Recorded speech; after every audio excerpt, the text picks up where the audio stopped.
Explodiu a mulher, abrindo a boca para engolir o rio que o dragão vomitara. Este então se irritou contra a mulher e foi fazer guerra ao resto da sua descendência, aos que guardam os mandamentos de Deus e têm o testemunho de Jesus. Ele se estabeleceu na praia.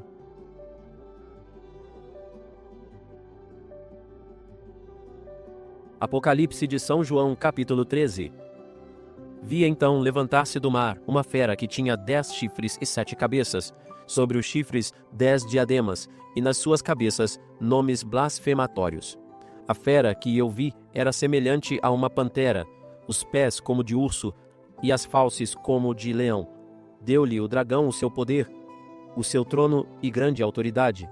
Uma das suas cabeças estava como que ferida de morte, mas essa ferida de morte fora curada. E todos, pasmados de admiração, seguiram a fera, e prostraram-se diante do dragão, porque dera seu prestígio à fera, e prostraram-se igualmente diante da fera, dizendo: Quem é semelhante à fera, e quem poderá lutar com ela? Foi-lhe dada a faculdade de proferir arrogâncias e blasfêmias, e foi-lhe dado o poder de agir por 42 meses. Abriu, pois, a boca em blasfêmias contra Deus, para blasfemar o seu nome, e seu tabernáculo e os habitantes do céu. Foi-lhe dado também fazer guerra aos santos e vencê-los. Recebeu autoridade sobre toda a tribo, povo, língua e nação, e hão de adorá-la todos os habitantes da terra, cujos nomes não estão escritos desde a origem do mundo no livro da vida do Cordeiro imolado. Quem tiver ouvidos, ouça. Quem procura prender, será preso. Quem matar pela espada deve ser morto. Esta é a ocasião para a constância e a confiança dos santos. Vi então outra fera subir da terra. Tinha 2 chifres como um cordeiro, mas falava como um dragão. Ela exercia todo o poder da primeira fera sob a vigilância desta, e fez com que a terra e os seus habitantes adorassem a primeira fera, cuja ferida de morte havia sido curada. Realizou grandes prodígios, de modo que até fez descer fogo do céu sobre a terra, à vista dos homens. Seduziu os habitantes da terra com os prodígios que lhe era dado fazer sob a vigilância da fera, persuadindo-os a fazer uma imagem da fera que sobrevivera ao golpe da espada.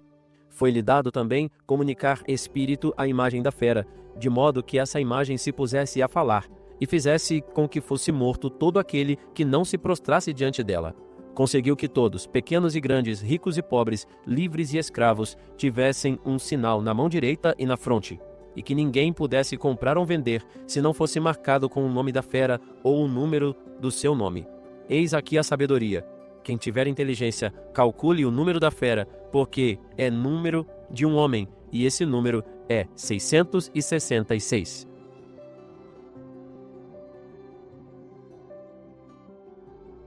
Apocalipse de São João, capítulo 14. Eu vi ainda, o Cordeiro estava de pé no Monte Sião, e perto dele 144.000 pessoas, que traziam escritos na fronte o nome dele e o nome de seu pai. Ouvia, entretanto, um coro celeste semelhante ao ruído de muitas águas e ao ribombar de potente trovão. Esse coro que eu ouvia era ainda semelhante a músicos tocando as suas cítaras. Cantavam como que um cântico novo diante do trono, diante dos 4 animais e dos anciãos. Ninguém podia aprender esse cântico, a não ser aqueles 144.000 que foram resgatados da terra. Estes são os que não se contaminaram com mulheres, pois são virgens. São eles que acompanham o Cordeiro por onde quer que vá. Foram resgatados dentre os homens, como primícias oferecidas a Deus e ao Cordeiro. Em sua boca não se achou mentira, pois são irrepreensíveis. Vi então outro anjo que voava pelo meio do céu, tendo um evangelho eterno para anunciar aos habitantes da terra e a toda a nação, tribo, língua e povo. Clamava em alta voz: Temei a Deus e dai-lhe glória, porque é chegada a hora do seu julgamento. Adorai aquele que fez o céu, a terra, o mar e as fontes. Outro anjo seguiu-o, dizendo: Caiu a grande Babilônia, por ter dado de beber a todas as nações do vinho de sua imundície desenfreada. Um terceiro anjo seguiu-os, dizendo em alta voz: Se alguém adorar a fera e a sua imagem, e aceitar o seu sinal na fronte ou na mão, há de beber também o vinho da cólera divina, o vinho puro deitado no cálice da sua ira. Será atormentado pelo fogo e pelo enxofre, diante dos seus santos anjos e do Cordeiro. A fumaça do seu tormento subirá pelos séculos dos séculos.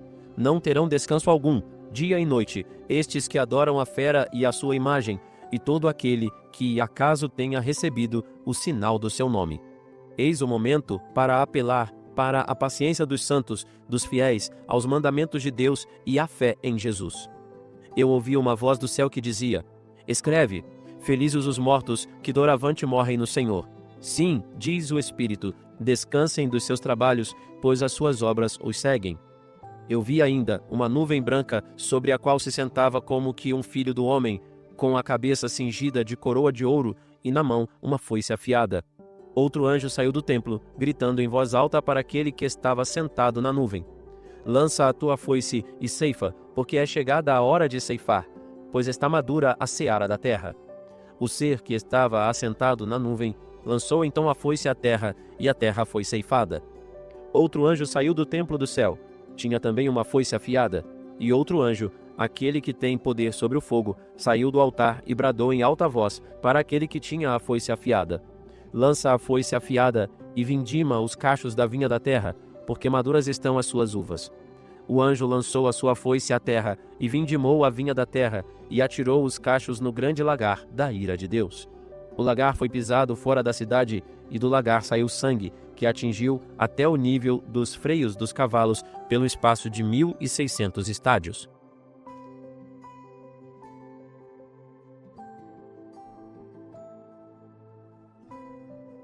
Carta aos Hebreus, capítulo 1. Muitas vezes e de diversos modos, outrora falou Deus a nossos pais pelos profetas. Ultimamente nos falou por seu Filho, que constituiu o herdeiro universal, pelo qual criou todas as coisas. Esplendor da glória de Deus e imagem do seu ser, sustenta o universo com o poder da sua palavra. Depois de ter realizado a purificação dos pecados, está sentado à direita da majestade, no mais alto dos céus, tão superior aos anjos, quanto excede o deles o nome que herdou. Pois a quem dentre os anjos disse Deus alguma vez: tu és meu filho, eu hoje te gerei? Ou então: eu serei para ele um pai, e ele será para mim um filho?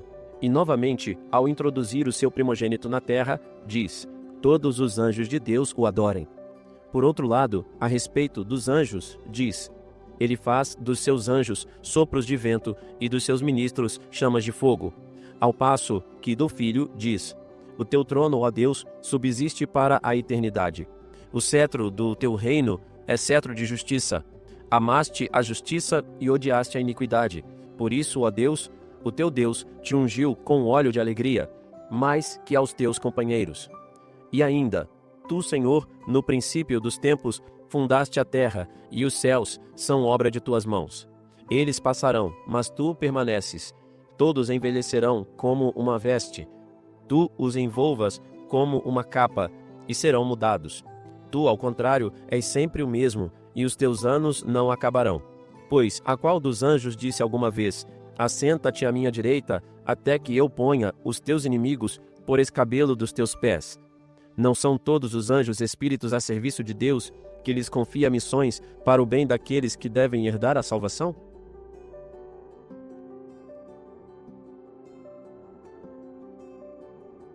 Carta aos Hebreus, capítulo 2. Por isso, é necessário prestarmos a maior atenção à mensagem que temos recebido, para não acontecer que nos desviemos do caminho reto. A palavra anunciada por intermédio dos anjos era a tal ponto válida que toda transgressão ou desobediência recebeu o justo castigo. Como então escaparemos nós, se agora desprezarmos a mensagem da salvação tão sublime, anunciada primeiramente pelo Senhor e depois confirmada pelos que a ouviram, comprovando-a o próprio Deus por sinais, prodígios, milagres e pelos dons do Espírito Santo repartidos segundo a sua vontade? Não foi tampouco aos anjos que Deus submeteu o mundo vindouro de que falamos. Alguém, em certa passagem, afirmou: que é o homem para que dele te lembres, ou o filho do homem para que o visites? Por pouco tempo o colocaste inferior aos anjos, de glória e de honra o coroaste, e o sujeitaste a seus pés todas as coisas. Ora, se lhe sujeitou todas as coisas, nada deixou que não lhe ficasse sujeito. Atualmente, é verdade, não vemos que tudo lhe esteja sujeito. Mas aquele que fora colocado por pouco tempo abaixo dos anjos, Jesus, nós o vemos, por sua paixão e morte, coroado de glória e de honra. Assim, pela graça de Deus, a sua morte aproveita a todos os homens. Aquele para quem e por quem todas as coisas existem, desejando conduzir à glória numerosos filhos, deliberou elevar à perfeição, pelo sofrimento, o autor da salvação deles, para que santificadores santificados formem um só todo. Por isso, Jesus não hesita em chamá-los seus irmãos, dizendo: anunciarei teu nome a meus irmãos, no meio da assembleia cantarei os teus louvores. E outra vez, quanto a mim, ponho nele minha confiança. E, eis-me aqui, eu e os filhos que Deus me deu. Porquanto os filhos participam da mesma natureza, da mesma carne e do sangue, também ele participou, a fim de destruir pela morte aquele que tinha o império da morte, isto é, o demônio, e libertar aqueles que, pelo medo da morte, estavam toda a vida sujeitos a uma verdadeira escravidão. Veio o socorro não dos anjos, e sim da raça de Abraão, e por isso convinha que eles se tornassem tudo semelhante aos seus irmãos, para ser um pontífice compassivo e fiel no serviço de Deus, capaz de expiar os pecados do povo. De fato, por ter ele mesmo suportado tribulações, está em condição de vir em auxílio dos que são atribulados.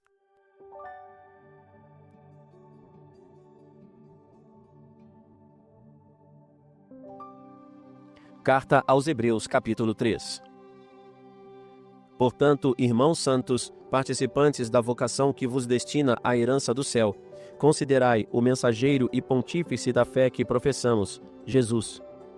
Ele é fiel àquele que o constituiu, como também Moisés o foi em toda a sua casa. Porém, é tido muito superior em glória a Moisés, tanto quanto o fundador de uma casa é mais digno do que a própria casa. Pois toda a casa tem seu construtor, mas o construtor de todas as coisas é Deus. Moisés foi fiel em toda a sua casa, como servo e testemunha das palavras de Deus. Cristo, porém, o foi como o filho à frente de sua própria casa. E sua casa somos nós, contanto que permaneçamos firmes até o fim, professando intrepidamente a nossa fé e ufando-nos da esperança que nos pertence. Por isso, como diz o Espírito Santo, hoje, se ouvirdes a sua voz, não endureçais os vossos corações, como por ocasião da revolta, como no dia da tentação no deserto, quando vossos pais me puseram à prova e viram o meu poder por 40 anos.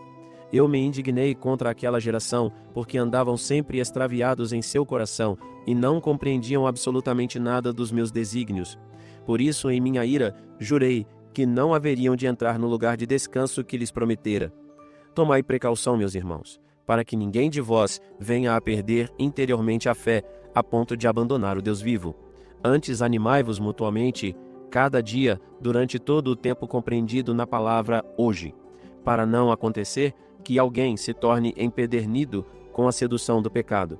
Porque somos incorporados a Cristo, mas sob a condição de conservarmos firme até o fim a nossa fé dos primeiros dias, enquanto se nos diz hoje: hoje, se ouvirdes a sua voz, não endureçais os vossos corações, como aconteceu no tempo da revolta.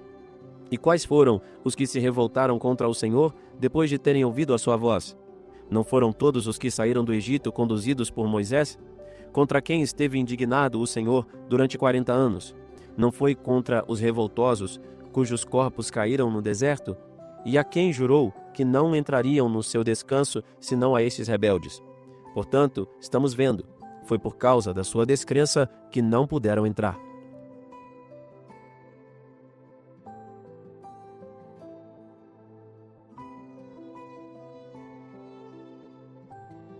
Carta aos Hebreus, capítulo 4. Enquanto, pois, subsiste a promessa de entrar no seu descanso, tenhamos cuidado em que ninguém de nós corra o risco de ser excluído. A boa nova nos foi trazida a nós, como o foi a eles. Mas a eles de nada aproveitou, porque caíram na descrença. Nós, porém, se tivermos fé, haveremos de entrar no descanso. Ele disse: eu jurei na minha ira, não entrarão no lugar do meu descanso. Ora, as obras de Deus estão concluídas desde a criação do mundo, pois em certa passagem falou do sétimo dia o seguinte: e terminado o seu trabalho, descansou Deus no sétimo dia.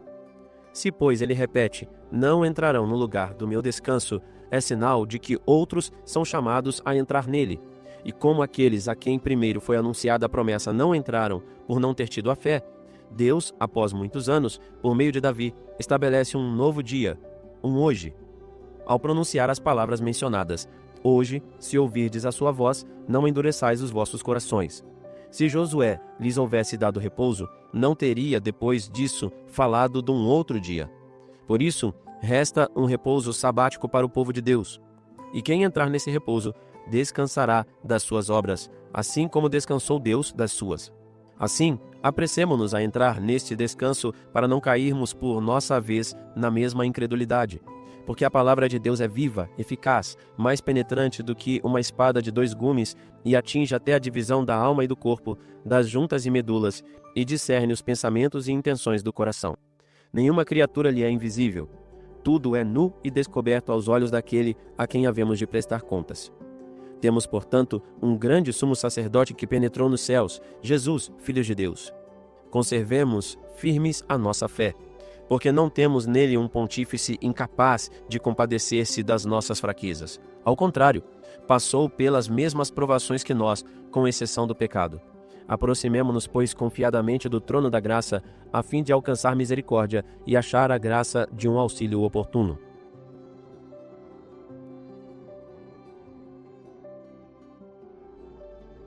Senhor, muito obrigado pelo teu amor infinito. O Senhor nunca desiste de nós. Obrigado por nos ter dado Maria para interceder por nós. Obrigado, Senhor, pelos santos, aqueles que deram a vida pelo Senhor, os mártires, aqueles que verdadeiramente morreram confiando em Ti e que são um exemplo para nós. Glória ao Pai, ao Filho e ao Espírito Santo, como era no princípio, agora e sempre. Amém.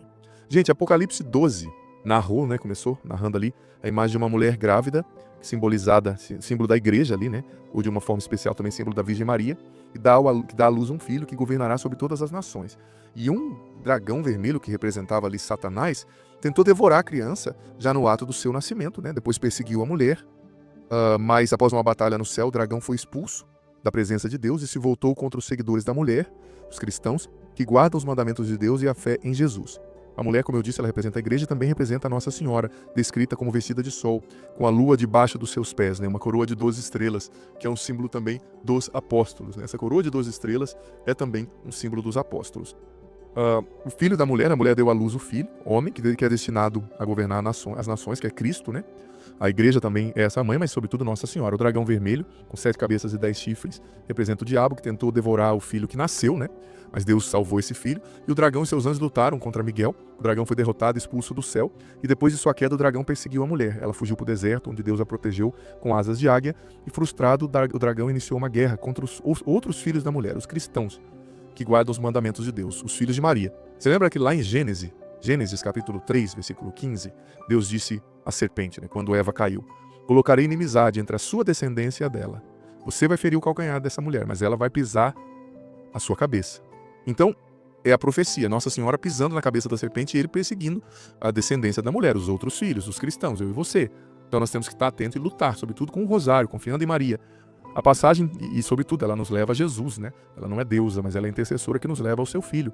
A passagem termina com a proclamação da vitória sobre o dragão, pela fé em Cristo, pela palavra do testemunho, Mesmo que a luta continue na terra. É testemunhando, é rezando, é sendo fiel que nós venceremos. Apocalipse 13 descreveu a ascensão de 2 bestas ali, que simbolizavam os poderes opressores do mal a serviço de Satanás. A primeira besta emergiu do mar, semelhante a um leopardo com pés de urso, boca de leão, recebeu poder, trono e grande autoridade do dragão, porque, como está escrito no livro de João, ele é o príncipe desse mundo, Jesus falou: meu reino não é desse mundo. E ele era o anjo, um querubim que tinha autoridade para preparar esse mundo para Deus. E quando ele caiu, como dizem em Romanos 11, 29, o chamado de Deus, o dom de Deus é irrevogável. Ele tinha esse poder, Deus não tirou esse poder, Então, ele tem um poder sobre esse mundo, por isso que a gente tem que lutar para não ser desse mundo, Nós vimos então essas 2 figuras, uma que emergiu do mar, representando um poder político autoritário que recebe a autoridade do dragão, blasfema contra Deus, persegue os fiéis, e a segunda figura surgiu da terra com a aparência de um cordeiro, mas com a voz de um dragão, agiu como falso profeta. Olha, a aparência do cordeiro, Jesus é o cordeiro, mas não era Jesus, Exerceu poder sobre a primeira besta, seduziu as pessoas a adorá-la, e a receberem a marca da besta que impede compra e venda, Uma das cabeças as 2 blasfemavam contra Deus, fizeram guerra contra os santos, têm autoridade sobre as nações, querem implantar a marca da besta, As nações que vão se unindo muitas vezes para abolir o cristianismo, para abolir o que é de Deus, a família, Aqui tem muita coisa que já está acontecendo nesse mundo. Uma das cabeças ali foi ferida, né, mortalmente, mas a ferida foi curada dessa besta, causando admiração e adoração por parte de alguns homens que cederam, né? A besta vem da terra. Emerge da terra, tem 2 chifres como de um cordeiro, mas fala como dragão. Exerceu poder, né, sobre a primeira besta, faz grandes prodígios, faz fogo descer do céu, engana os habitantes da terra. Fazem adorá-la, a outra besta, né? O número da besta é 666. Então veja bem, a besta tem poderes e quer fazer a humanidade adorá-la, né? Isso aqui é símbolo de adoração, né? Ao dinheiro, símbolo da adoração ao poder. As pessoas hoje elas vivem na imagem, elas querem parecer bem, elas querem ter dinheiro. Então muitas vezes elas se perdem, né? Elas adoram aquilo que não devem adorar, os ídolos desse mundo, né? E recebem uma condenação por isso, se não mudarem de vida, né? Na visão católica, o número 666 do Apocalipse, gente, é o número do homem e da besta, né? Representando a imperfeição e a oposição a Deus. Não é um código para algo específico, como anticristo histórico, mas sim uma figura de um sistema político de pessoas que se opõem a Cristo, né? Isso ocorre por causa da repetição. 6 imperfeito, 3 vezes a ênfase na imperfeição, né? O 6 é o número de imperfeição, 7 é o da perfeição. Então esse número 666 na Bíblia representa a imperfeição humana, a soberba. O número também é uma referência a figuras, né? Se identificava ali, né, com gematria, né? Figuras como Nero, outros imperadores que perseguiram os cristãos, né? É uma linguagem cifrada para também fazer referência a isso, mas também fala do diabo, né? Então é muita informação, graças a Deus, muita coisa a gente pode aprender aqui. E vamos então para o Apocalipse 14, graças a Deus, e temos a carta aos Hebreus, hein, para cobrir ainda. Apocalipse 14 apresenta visões de Deus sobre a justiça divina, mostrando 144 mil com a marca de Deus e os desobedientes com a marca da besta. O capítulo descreve a proclamação do Evangelho eterno, anúncio da queda da Babilônia e o juízo sobre aqueles que adoram a besta. Por fim, representa a colheita final, com a vindima da terra e o julgamento do mundo, destacando a importância da perseverança da fé em Jesus. Aqui mostra também a queda da Babilônia, né, a grande cidade, que espalhou a sua fornicação, sua depravação, né? O terceiro anjo advertiu que aqueles que adorassem a besta e sua imagem, recebessem sua marca, seriam castigados com o vinho da ira de Deus, né? Sem descanso. Falou dos fiéis perseverantes. E a gente tem que tomar cuidado. Muitas vezes a marca da besta não é uma marca que vão imprimir em nós, mas é o ceder, né? As modinhas desse mundo, é o pensamento anticristão contra a família, contra a verdade, que diz que o errado é certo e todo mundo está aplaudindo por causa do politicamente correto. Essa é a ação da besta hoje em dia. Cuidado. Carta aos Hebreus. Foi escrita entre 60 e 90 depois de Cristo, né? Fala sobre a superioridade de Jesus Cristo em relação a todos os profetas e sacerdotes, enfatiza que ele é o sumo sacerdote do Novo Testamento, que a nova aliança que ele oferece é superior à antiga. É importante ter em mente que, como o nome mesmo diz, né, carta aos Hebreus, a carta é aos Hebreus. Quem são os Hebreus? Os judeus, né? Então ela tem como propósito principal mostrar para os judeus que Jesus é superior a Moisés, que Moisés, a lei judaica, prepararam para Jesus, que ele é o sumo sacerdote, né? Que religa o céu com a terra e que todos devem segui-lo, né? Capítulo 1. Apresentou que Jesus é superior aos anjos, demonstrando essa superioridade ao apresentar Jesus como Filho de Deus, herdeiro de todas as coisas, Criador do universo, superior aos anjos por ser o resplendor da glória de Deus e ter um trono eterno, enquanto os anjos eram meros servidores, né? Capítulo 2 da carta aos Hebreus. Focou-se na grandeza da salvação oferecida por Jesus, comparada à antiga aliança, né? E na necessidade de dar mais atenção aos ensinamentos de Jesus. Aqui esse capítulo falou que Jesus se tornou humano para sofrer e morrer pela humanidade, o que o tornou um sumo sacerdote misericordioso, confiável, capaz de socorrer a gente que sofre as tentações aqui, porque ele mesmo sofreu a tentação, o frio, a fome, a dor, só não pecou, né? Porque Deus não peca. O autor concluiu que o sacrifício de Cristo foi necessário para ser coroado de honra e de glória, para que pudesse ajudar e salvar a todos, né? É um sumo sacerdote espiritual do céu, mas que se fez homem, né? Bem interessante isso aqui. Capítulo 3 explicou que Jesus é superior a Moisés, como eu disse, sendo não um servo, mas um filho que está à frente da casa de Deus. Ele não era um servo, Moisés foi um servo fiel, mas Jesus era o filho de Deus, né? O capítulo advertiu também contra o endurecimento do coração, a incredulidade, comparando a atitude do povo no deserto com um alerta para que nós, né, não percamos a fé, não endureçamos o nosso coração. A passagem também nos exortou nesse capítulo a perseverarmos na fé e a nos animarmos mutuamente para não perdermos, né, a força da fé, o foco em Cristo, né? Preciso ter foco em Cristo, esse verdadeiro sumo sacerdote. Há uma curiosidade. Hoje em dia, os estudiosos da Bíblia já concluíram que a carta aos Hebreus não foi escrita por São Paulo, né? Ela foi escrita sob a forma de uma grande homilia aos judeus explicando quem era Jesus, né? E exortando ali os primeiros cristãos judaizantes ou não, que vinham do judaísmo ou não, a serem fiéis e a seguirem a palavra de Deus. Capítulo 4 da carta aos Hebreus falou sobre a importância de entrar no descanso de Deus, que é o descanso espiritual e eterno alcançado por meio da fé em Jesus. Também destacou que a palavra de Deus é viva, poderosa, capaz de julgar os pensamentos, as intenções do coração. E no final do capítulo, essa passagem eu gosto muito. O autor da carta aos Hebreus nos exortou a nos aproximarmos do trono da graça com confiança para recebermos o auxílio ali no tempo oportuno, né? Pois Jesus é o sumo sacerdote que se compadece das nossas fraquezas. Falou de descanso de Deus no começo, né? Que significa a libertação do fardo da lei mosaica. É a liberdade de adorar Deus através do evangelho de Jesus. Falou do poder da Bíblia nessa espada de 2 gumes, e Jesus, o sumo sacerdote, com um sacrifício único, suficiente, capaz de perdoar os nossos pecados e remover a nossa culpa de uma vez por todas. Muito interessante, né? É isso. O Senhor esteja convosco, Ele está no meio de nós, que desça sobre vós a bênção do Deus Todo-Poderoso, Pai, Filho e Espírito Santo. Amém. Por favor, se você precisar, ouça novamente. É muito conteúdo. Se eu falar muito rápido em algum momento, vou tentar não fazê-lo, né? Você coloca e pode diminuir. Aqui mesmo no YouTube tem como diminuir a voz, né? Tá no 0, ponha no -5, para ficar um pouquinho mais devagar, porque são 7 capítulos densos, né? Então, às vezes, sem perceber, a gente fala um pouco mais rápido. Mas se tá dando para entender, tá ótimo, né? Que é muito conteúdo para cobrir mesmo. É isso. O Senhor esteja convosco, Ele está no meio de nós. Que desça sobre vós a bênção do Senhor, Pai, Filho e Espírito Santo. Amém. Que bom ter você aqui nesse podcast.